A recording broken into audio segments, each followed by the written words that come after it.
pas grand monde et c'est vraiment incroyable. On se croirait sur les plus grandes plages de Bali.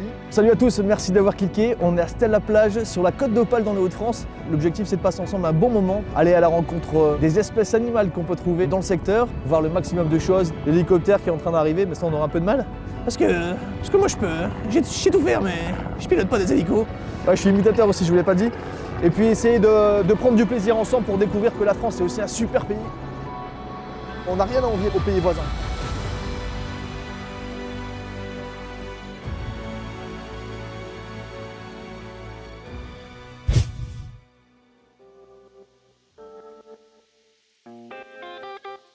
Je viens d'arriver à Saint-Valery-sur-Somme, juste à côté plutôt, au Hourdel. C'est ici qu'on peut voir les phoques d'un peu plus près. Ils ont l'habitude de coloniser un peu les bancs de sable à marée basse. Les pêcheurs sont pas super contents parce que les phoques ont l'habitude forcément de manger beaucoup de poissons. Néanmoins, les phoques ont une réelle utilité et c'est quand même une vraie richesse de les avoir ici. Alors pour une fois qu'on peut observer une colonie de phoques qui a tendance à s'accroître sur une région et une zone de France, c'est plutôt une bonne chose. Donc on espère qu'on pourra voir les phoques cet après-midi. C'est des phoques veaux-marins, des phoques gris. Il y a deux espèces différentes. Et puis c'est parti. Ah, messieurs, dames, venez, en fait je vais vous demander de reculer tous. Ah bah ça peut être dangereux, hein, bien sûr, hein, c'est agressif, c'est un animal qui est sauvage donc c'est un peu n'importe quoi. Bah oui, mais regardez, nous on est beaucoup trop proches aussi. On est trop près aussi. Bah ouais, bien sûr, il faut qu'on recule. Normalement c'est 300 mètres, vous voyez, il faudrait que tout le monde, faudrait que tout le monde parte comme ça. Bah du coup, tu vois, j'ai mon petit sifflet. Ça permet de... C'est bien. C'est magnifique ici, super beau. Et bon allez, on va se rapprocher encore un peu plus à un endroit sur une côté. Qui sont estimés à peu près 600 individus sur la baie de Somme. La particularité de cette espèce, c'est évidemment qu'elle va sortir de l'eau pour aller se poser sur des bancs de sable.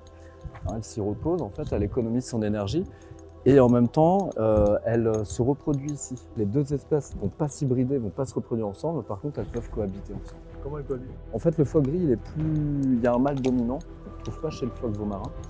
Et donc souvent, il est plus, tu vois, pas agressif, mais un peu joueur, il se mordille, etc. Mais parfois, tu trouves un phoque gris dans la colonie de phoques veaux-marins. Voilà. Et ils peuvent rentrer en compétition un petit peu au niveau des prédations des poissons.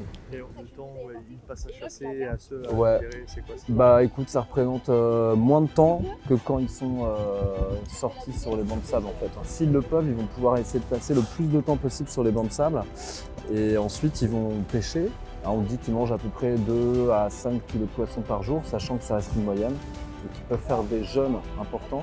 Donc en fonction des arrivages de poissons, éventuellement, tu vois, peut-être qu'ils peuvent en prélever plus que 2 à 5%. Mais ils ne vont pas manger pendant 4, 5, 6 jours, peut-être plus en fonction. Donc finalement, le lycée à l'année, ça représente 2 à 5 kg de poissons par jour.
Je viens d'arriver au Crotoy, juste à côté du Hourdel, pas très loin.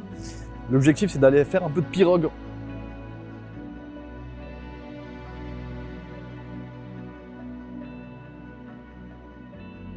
C'est assez connu en fait et il fait beau, il y a des belles luminosités, une belle luminosité, des beaux rayons de soleil et j'espère qu'on pourra approcher un petit peu les phoques pour aller les voir encore un peu.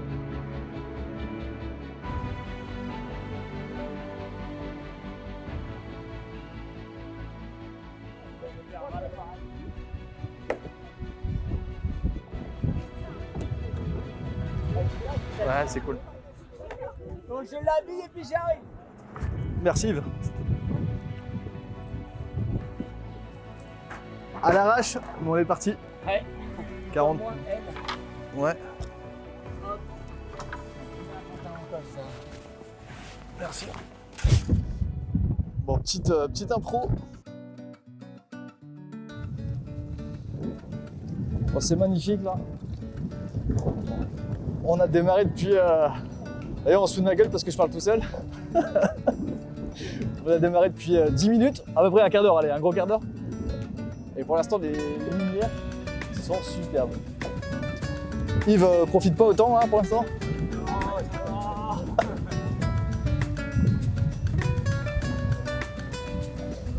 a des spots, on a une super.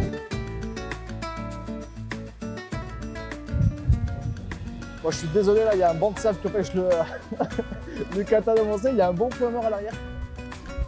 Du coup, il y en a qui travaillent pour moi l'avant. Ça va, tout va bien devant? Là, il bouge parce qu'il nous voit déjà arriver. Ok.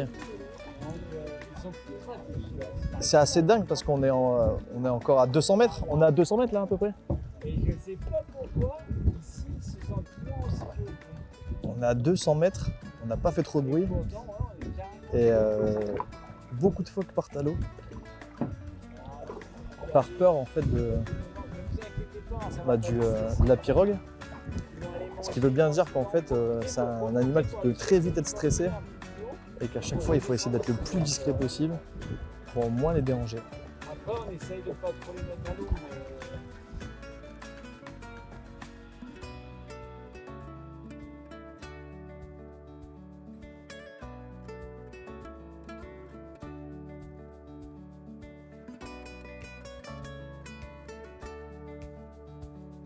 La baie de Seine, elle fait 70 km², 7000 hectares. Et elle est magnifique parce qu'on a un très grand marnage, la différence entre la marée basse et la marée haute. Et du coup, la mer, elle se retire de 15 km. Donc on est sur des bancs de sable à l'endroit où elle s'est retirée. Il y a encore 2-3 km et d'un seul coup, elle va arriver, la mer, et elle va nous ramener en pirogue, elle va nous ramener jusque là-bas, jusqu'au Crotoy, à 5 km. Le but c'est d'attendre que la mer revienne et se laisser repartir. Donc on est revenu avec le courant qui repartait à la mer. Et d'un seul coup, la marée, elle va remonter et elle va nous ramener. Et on a vu les phoques, donc on en a sur le banc là-bas, on en a là juste à côté. Et du coup, c'est une super balade, c'est magnifique. Là, ils vont remonter avec la marée montante. Le sable, il est remué. Il y a les petits coquillages, les petits vers qui bougent. Et tous les petits poissons, ils vont rentrer parce qu'ils aiment bien aussi l'eau douce, parce qu'elle est un peu saumâtre ici en baie de Somme, vu qu'il y a le fleuve qui arrive de la Somme. Donc les petits poissons, ils rentrent manger tous les petits vers, les petits coquillages qui sont remués par le courant.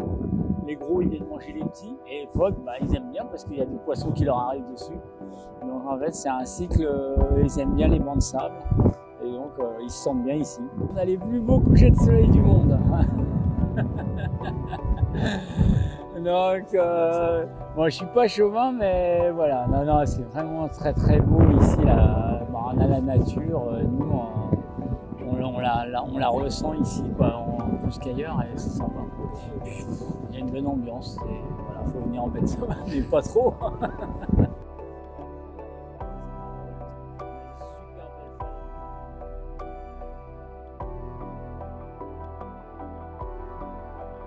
J'ai 24 ans, bientôt 25, et finalement mon regard sur l'environnement, il est obligé d'être positif. Parce que quand on est guide, on est obligé d'avoir un avis positif, parce qu'on est obligé de le faire passer aussi au public. Et c'est un peu notre but, je pense que si on est tous guides ici et qu'on a fait de l'éducation à l'environnement, c'est principalement pour avoir un message positif auprès des gens. On va parler du négatif, mais en même temps derrière, il faut avoir des messages positifs et dire que non, rien n'est foutu.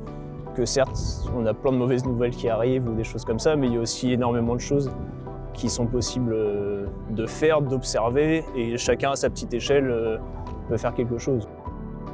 On a des visions sur les jeunes, oui, ils s'en foutent de tout, ils regardent la télé, et je pense qu'il y en a aussi pas mal il faut aussi susciter l'intérêt. Malheureusement, il y a aussi beaucoup de gens qui vont dans les villes et ils n'ont pas accès à ça, donc il faut aussi essayer d'amener la nature aussi aux gens. Après, c'est compliqué, hein, je dis pas, on a des personnes qui viennent de la ville qui connaissent rien, mais justement, c'est notre rôle aussi de leur faire découvrir, peut-être que ça peut susciter des intérêts. Ou au moins une conscience écologique, entre guillemets, en disant, tiens, on m'a appris ça, est-ce que ça peut pas m'aider dans mon quotidien à me dire, au moins je fais un petit peu plus attention.